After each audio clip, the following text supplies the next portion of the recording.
Bienvenidos. En esta sesión vamos a hablar de las tablas de frecuencias. El propósito es que usted pueda identificar cuáles son los elementos que componen a una tabla de frecuencia y cuáles son los procedimientos a seguir en cada uno de esos elementos. Distribución de frecuencias de datos agrupados. Una tabla de frecuencias para datos agrupados no es más que una organización en forma de filas y columnas en las cuales pues intervienen unos elementos a tener en cuenta. Si una variable estadística es cuantitativa, continua o discreta con un número grande de datos, agrupar dichos datos en intervalos de clases que tengan la misma amplitud suele ser una de las mejores soluciones. ¿Cuáles son los elementos que hacen parte de una tabla de frecuencias? Iniciamos con los intervalos, también conocidos como clases, que son valores comprendidos entre dos cantidades llamadas límites de clase. La mayor de estas cantidades se le conoce como límite superior y la menor como límite inferior. La amplitud de la clase, que a partir de este momento vamos a denotar con la letra C, corresponde a la diferencia entre el límite superior y el límite inferior de cada clase. Marca de clase, que a partir de este momento la denotaremos con la expresión XY. La marca de clase es el punto medio de cada intervalo, es decir, consiste en sumar el límite superior más el límite inferior y el resultado dividirlo por 2. La frecuencia absoluta. A partir de este momento la vamos a denotar con la expresión FI. Representa el número de veces que aparece un determinado valor en un estudio estadístico. Frecuencia acumulada. Es la suma de las frecuencias absolutas de todos los valores inferiores o iguales al valor considerado. Se representa por la expresión FI mayúscula. Frecuencia relativa. Es el cociente entre la frecuencia absoluta de un determinado valor y el número total de datos. Se puede expresar en tanto por ciento, en forma fraccionaria o en forma decimal. La expresión para denotarla es HI minúscula. Por último, la frecuencia relativa acumulada. Es el cociente entre la frecuencia acumulada de un determinado valor y el número total de datos. Se puede expresar también en forma decimal y en forma tanto por ciento o en forma de tanto por ciento. La denotaremos con la expresión HI mayúscula. Ya con estos elementos podemos nosotros comenzar a construir nuestra tabla de frecuencias. Los invito entonces a estar pendientes de los procedimientos a utilizar. Tenemos un ejemplo que dice, la siguiente información corresponde al tiempo en minutos que emplean un grupo de estudiantes para llegar al colegio desde sus casas. Aquí tenemos la información, quiere decir que uno de ellos emplea 20, otro 15, otro emplea 24 minutos y así sucesivamente. Tenemos que en total son 40 los estudiantes que hacen parte de este estudio. Vamos a elaborar una tabla de frecuencias. Procedemos con la solución. Lo primero que hacemos es localizar el menor y el mayor de los valores. Observemos dentro de los datos que el menor de ellos es el 6. Aquí está. Mientras que el mayor es el 48. Ahora, con esos dos valores vamos a encontrar el rango. El rango lo definimos como la diferencia entre el dato mayor y el dato menor. En este caso, 48 menos 6, y eso me da 42. Entonces tenemos que nuestro rango es de 42. Ahora vamos a determinar el número de intervalos o clases. Es conveniente que ese número de intervalos oscile entre 5 y 15. Es decir, no menos de 5, pero tampoco más de 15. La idea es que más de 15 nos vuelve el procedimiento un poco más largo, un poco más complejo. En este caso, usted decidirá cuántos intervalos va a tomar. Para nuestro ejemplo, vamos a tomar 6 intervalos. Ahora determinamos la amplitud del intervalo que habíamos denotado con la letra C. Para hallar la amplitud, lo que hacemos es dividir el rango entre el número de intervalos. Ya teníamos entonces que nuestro rango era de 42 y la cantidad de intervalos a tomar eran 6. Dividimos 42 entre 6 y me da 7. Ahora vamos a organizar los intervalos o clases iniciando por el menor de los valores que se convierte en nuestro límite inferior. Recordemos que nuestro menor valor era el 6. Entonces, a este valor le vamos a sumar el tamaño del intervalo, en este caso 7. Es decir que tendríamos 6 más 7 igual a 13, por lo que el 13 vendría a ser el límite superior. Entonces ya tenemos nuestro primer intervalo, que iría del 6, que es el menor de los datos, hasta el número 13, que resultó de sumarle el tamaño del intervalo. Nuestro primer intervalo iría de 6 a 13. Observemos la notación, cómo se escribe este intervalo. Hay un corchete y un paréntesis. Del lado del corchete significa que ese término va a ingresar en el conteo, mientras que del lado del paréntesis este término no va a entrar. Entonces, así vamos armando nuestros intervalos de clases. Este procedimiento lo vamos a hacer con cada uno de los 6 intervalos que definimos que vamos a tomar.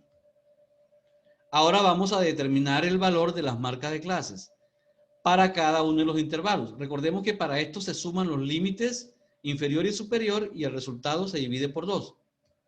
En nuestro primer intervalo sería el límite inferior, que es 6, más el superior, que es 13, dividido por 2. 6 más 13 da 19, entre 2 me da 9,5. Y así con cada uno de los intervalos. Entonces procedemos a construir nuestra tabla.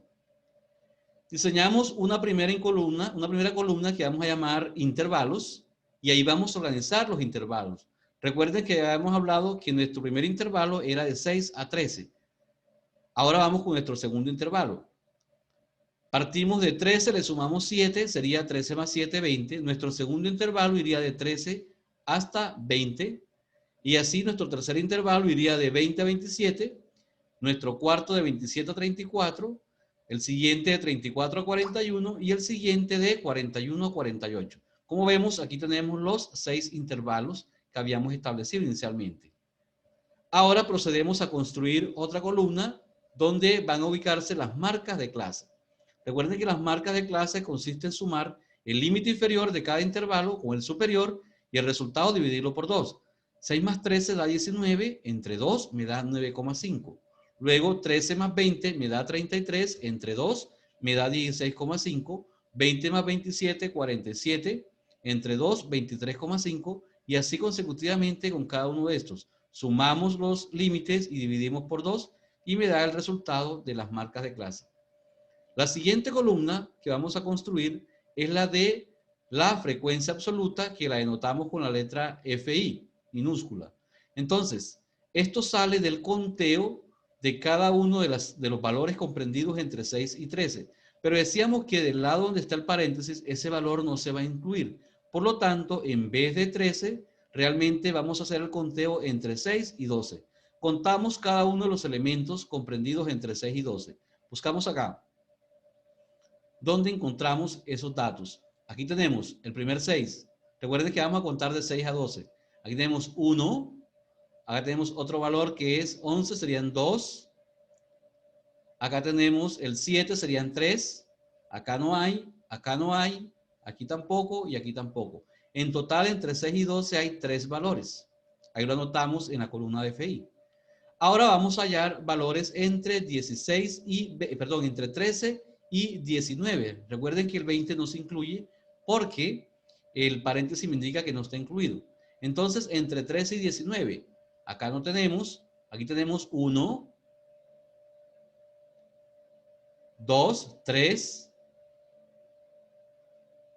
4 y 5 valores entre 13 y 19. Completamos y así contamos entre 20 y 27. ¿Cuántos valores hay? Encontramos que hay 5 también. Luego entre 27 y 33 encontramos 8 valores. Entre 24 y 40 encontramos 13 valores. Y por último, entre 41 y 48. Observen que acá sí hay un corchete al final.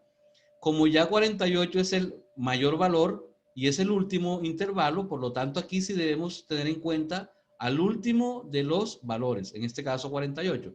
Entonces buscamos entre los datos valores entre 41 y 48 y encontramos que hay 6 valores. Entonces aquí tendremos nuestra frecuencia absoluta. Ahora sumamos esos valores de cada uno de las frecuencias absolutas encontradas y eso me da un total de 40. Este símbolo significa sumatoria.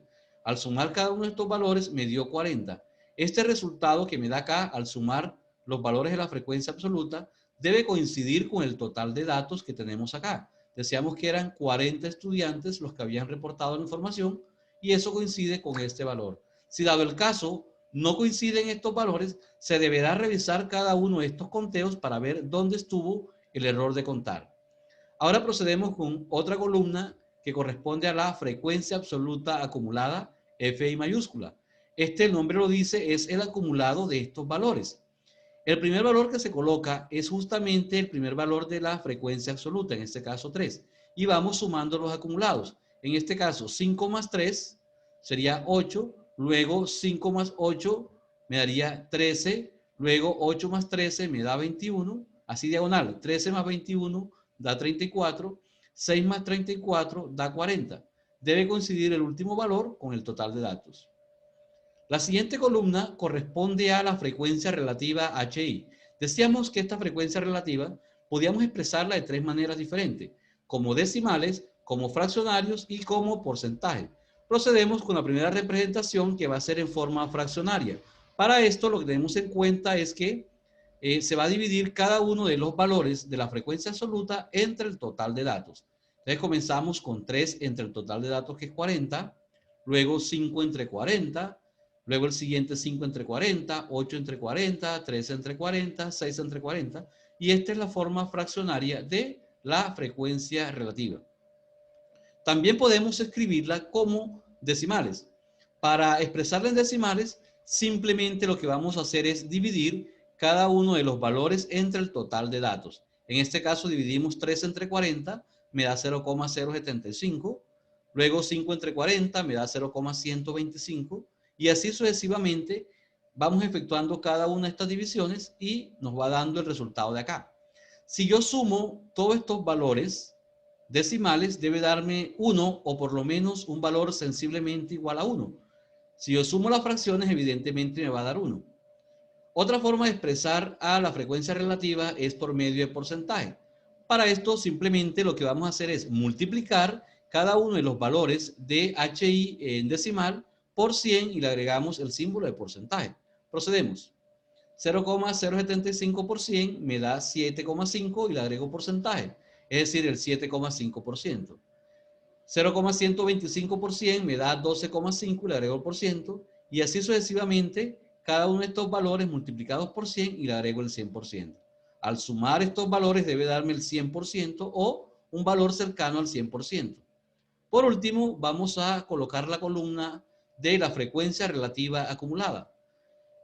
Como el nombre lo dice, es el acumulado de la frecuencia relativa. Entonces partimos del primer valor que tiene la frecuencia relativa, que es 0,075, lo colocamos acá. Y nuevamente vamos sumando los acumulados. 0,125 más el anterior que es 0,075, eso me queda 0,2. Ahora el que sigue, 0,125 más el acumulado que es 0,2, eso me da 0,325. Ahora con el que sigue, recuerden que lo vamos a hacer de manera diagonal. 0,2 más 0,325 me da 0,525. Luego 0,325 más 0,525 me da 0,85. Luego 0,15 más 0,85 me da 1. Y ahí hemos terminado nuestra tabla de frecuencias.